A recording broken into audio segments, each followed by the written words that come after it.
अविनाशी तु तद्विद्धि येन सर्वमिदं ततं विनाशमव्ययस्यास्य न कश्चित् कर्तुमर्हति। नाश रहित तो वो है जिससे ये संपूर्ण जगत व्याप्त है। इस अव्ययस्य अविनाशी का विनाश करने में कोई समर्थ नहीं है। किंतु इस अविनाशी अमृत का नाम क्या है? वो है कौन? अंतवंत इमे देहा नित्यस्योक्ता शरीरिणः अनाशिनो प्रमेयस्य तस्माद्युध्यस्व भारत। अविनाशी अप्रमेय नित्य स्वरूप आत्मा के ये सभी शरीर नाशवान कहे गए हैं। इसलिए भरतवंशी अर्जुन, तू युद्ध कर।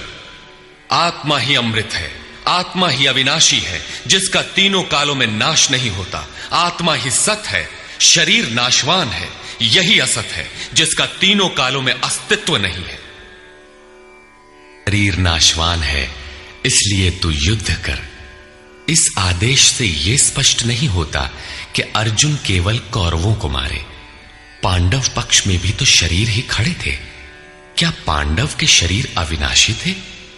यदि शरीर नाशवान है तो श्री कृष्ण किसकी रक्षा में खड़े थे? क्या अर्जुन कोई शरीरधारी था? शरीर जो असत है, जिसका अस्तित्व नहीं है, जिसे रोका नहीं जा सकता, क्या श्री कृष्ण उस शरीर की रक्षा में खड़े हैं?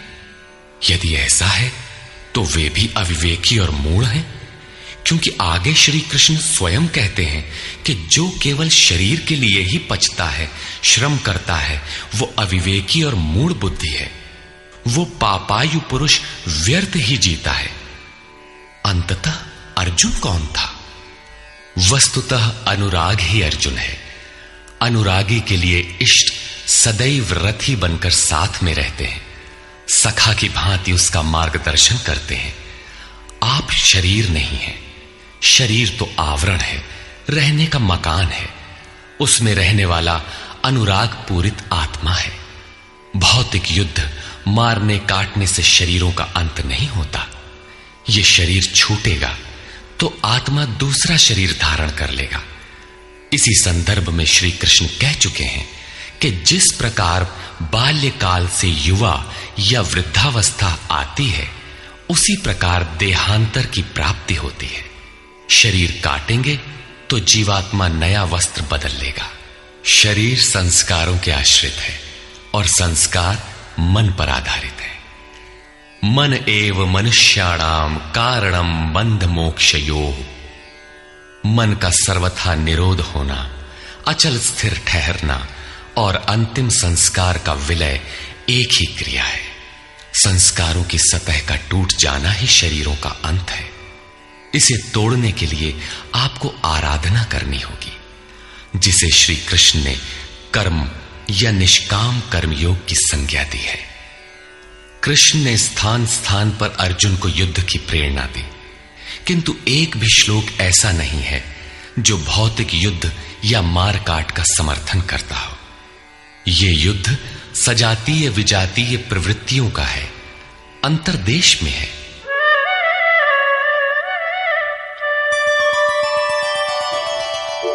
य एनं वेत्ति हन्तारं यश्चैनं मन्यते हतम् उभौ तौ न विजानीतो नायं हन्ति न हन्यते। जो इस आत्मा को मारने वाला मानता है तथा जो इस आत्मा को मरा हुआ समझता है, वे दोनों ही आत्मा को नहीं जानते, क्योंकि ये आत्मा न तो मारता है और न मारा ही जाता है। पुनः इसी पर बल देते हैं। न जायते म्रियते वा कदाचित् नायं भूत्वा भविता वा न भूयः अजो नित्यः शाश्वतोऽयं पुराणो न हन्यते हन्यमाने शरीरे।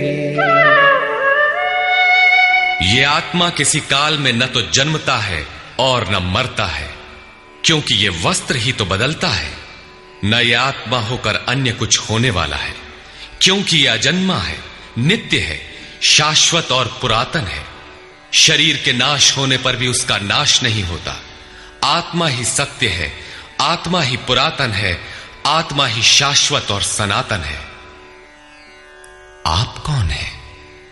सनातन धर्म के अनुयायी। सनातन कौन है? आत्मा। आप आत्मा के अनुयायी हैं। आत्मा, परमात्मा और ब्रह्म एक दूसरे के पर्याय हैं। आप कौन है? शाश्वत धर्म के उपासक। शाश्वत कौन है? आत्मा। अर्थात हम आप आत्मा के उपासक हैं। यदि आप आत्मिक पथ को नहीं जानते तो आपके पास शाश्वत सनातन नाम की कोई वस्तु नहीं है। उसके लिए आप आहें भरते हैं तो प्रत्याशी अवश्य है, किंतु सनातन धर्मी नहीं है।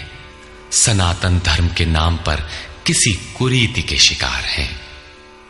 देश विदेश में मानव मात्र में आत्मा एक ही जैसा है।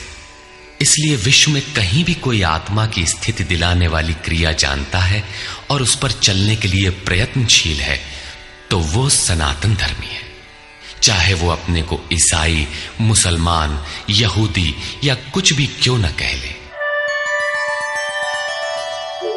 वेदा विनाशिनं नित्यं य एनमजमव्ययम् कथं स पुरुषः पार्थ कं घातयति हन्तिकम्।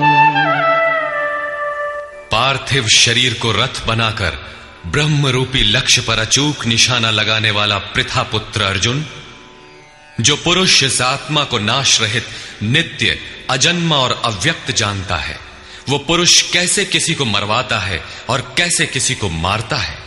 अविनाशी का विनाश असंभव है। अजन्मा जन्म नहीं लेता, अतः शरीर के लिए शोक नहीं करना चाहिए। इसी को उदाहरण से स्पष्ट करते हैं।